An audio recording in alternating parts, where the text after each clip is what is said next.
Thank you very much, Iman. Lovely to see you again.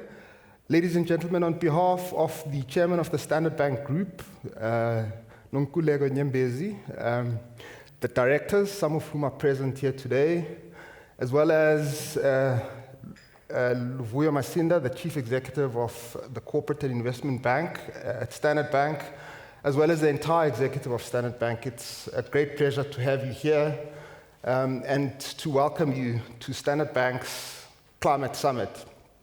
A particularly warm welcome to Secretary General of the Africa Continental Free Trade Area, His Excellency Wamkele Mene. Thank you for joining us, SG. It's lovely to have you here as well. I'd like to acknowledge their Excellencies, President Ruto of Kenya and President Nandine Ndaitwah of Namibia, whose messages we will be hearing a little bit later, and thank them for their thoughtfulness and their inspiration. It was very kind of them to record those messages for us. We will hear from their Excellencies during the course of this morning, during the course of the day, in fact. We know how valuable your time is, ladies and gentlemen, both people present here and those online, and we are grateful that you have chosen to spend the entire day with us. We promise that it's going to be thought-provoking, and indeed, there will be some sparks, Iman. This is our 5th Climate Summit, and indeed 5 years goes past so very, very quickly.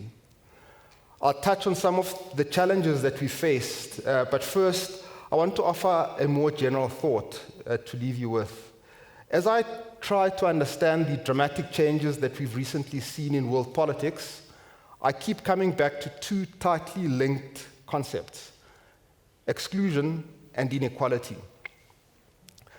Why are some people so skeptical about the benefits of trade? Why do they think that climate change is not a serious problem, or even that it's happening at all? In my view, it's not because they found a new economic model that refutes comparative advantage. There's just no such model. Similarly, it's not because they have new data that challenges the correlation between the concentration of carbon dioxide in the atmosphere and average temperatures. There's just no such data.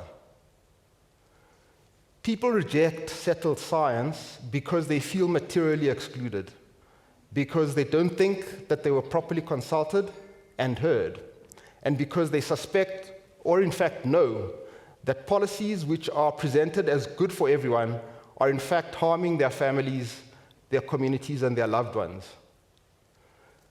To quote Professor Stiglitz at the launch of President Ramaphosa's G20 task force on inequality at the end of last month, he said this: "Inequality has widened to extremes that threaten democracy itself and should be a concern for all of us. The profound rise of the discontents of mismanaged globalization, which in many places has contributed to this growth in inequality, is evident. Our task must now be to translate the public's palpable anger at the Great Divide into sound, practical, and transformative policy proposals." This is true in general. In the context of climate policy specifically, exclusion and inequality slow down the transition in the global south and create intense and effective resistance to transition in the developed world. In other words, recent political changes have taught us, in a very emphatic way, that there can't be a sustainable transition unless it is also a just one. To be frank, over the past decade, I've often felt that the term just transition was treated in climate discourse as no more than a pious aspiration, or as if the transition would automatically be just because it would secure the long-term future of our planet. Please don't get me wrong. Here at Standard Bank, we are as convinced as ever of the necessity for the transition towards the low-carbon economy. But in order to make sure that this transition actually happens, we at Standard Bank believe that we all have to focus very intently on making sure that the transition is really just, that it is fair, inclusive, and visibly beneficial for all. Turning from the general to the specific, we now find ourselves in a world where, first, many countries' energy policies have shifted from a singular focus on energy transition to a broader imperative, that is, energy security. People want reliable energy that they can afford right now, and they won't sacrifice that for abstractions like the climate or the future. Second, it is becoming increasingly clear that we need to think both about energy systems and about infrastructure more broadly. People want to see large-scale public investment directly making their lives better. Third, we need to build resilience to climate-induced challenges such as extreme weather. People want to see investment making their lives safer. What is Standard Bank's position on all of this? We have taken some flack in the past, but we've always been consistent. When we say we support a just transition, we've always meant it, both the just part and the transition part. Here's what we mean when we say just. Our focus is unequivocally on driving Africa's growth. We make no apologies. And that means that we support a mix of renewable and transitional projects. We are completely clear that African countries have a right, indeed a duty, to use their fossil fuels, to lift themselves out of poverty, a point explicitly recognized in the Paris Agreement. Take ECOP. Yes, there are environmental costs, but these are being minimized. And the net effect on the project is worth it, now and into the future, considering all the facts, which include that East Africa has a right to economic development and that people need energy, they need income, and a healthy and pleasant place to live.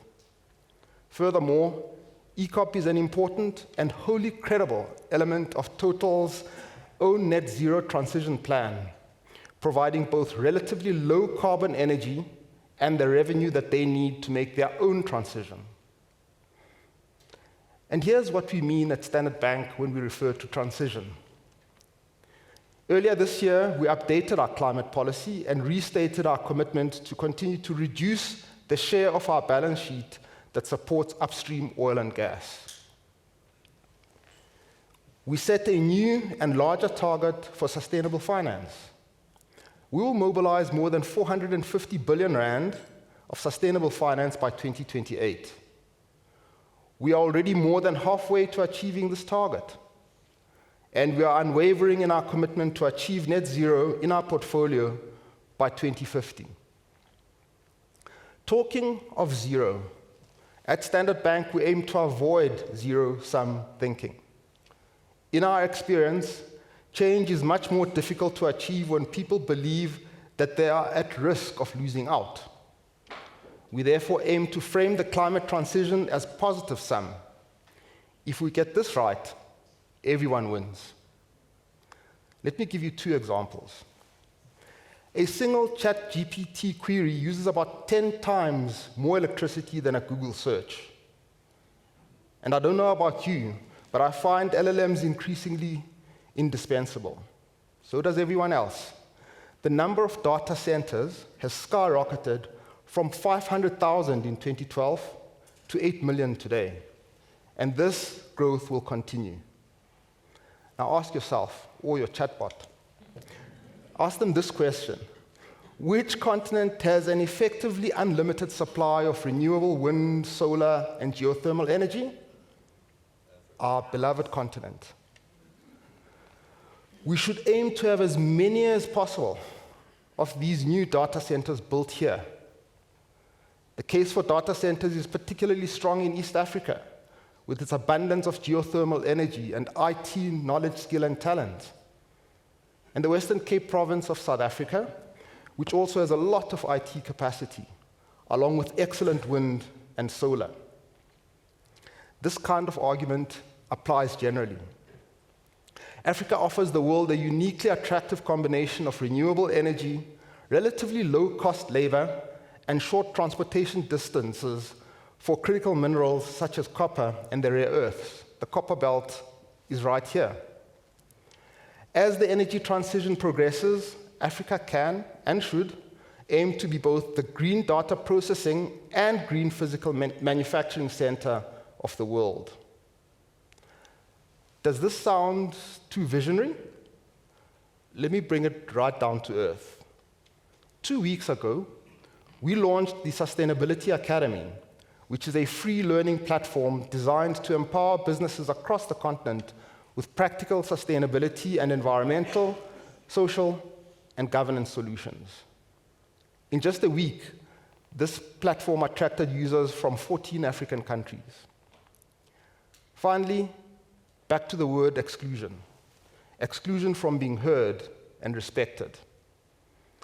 Our hypothesis is that one of the reasons for the current backlash against climate science and against investment in transition and mitigation is that people felt that they were being dictated to. Again, please don't get me wrong. There have been very serious efforts to engage and to debate, but there's also been a rather vulgar and vigorous enforcement of orthodoxy. Most of the orthodoxy is, of course, correct, but people don't like being shut down or talked down to. Again, please don't get me wrong. Most of this orthodoxy is, of course, correct, but people don't like being shut down. In our view, achieving the best result for our continent and for the world requires consistently engaging with a diverse range of opinions. Standard Bank certainly doesn't have all the answers. This annual conference, therefore, aims to encourage open dialogue and mutual learning. No false congeniality here. This year, as every year, we bring together different and divergent viewpoints from all over Africa and all over the world. Indeed, from Scandinavia too. The point is not to agree. The goal is not consensus.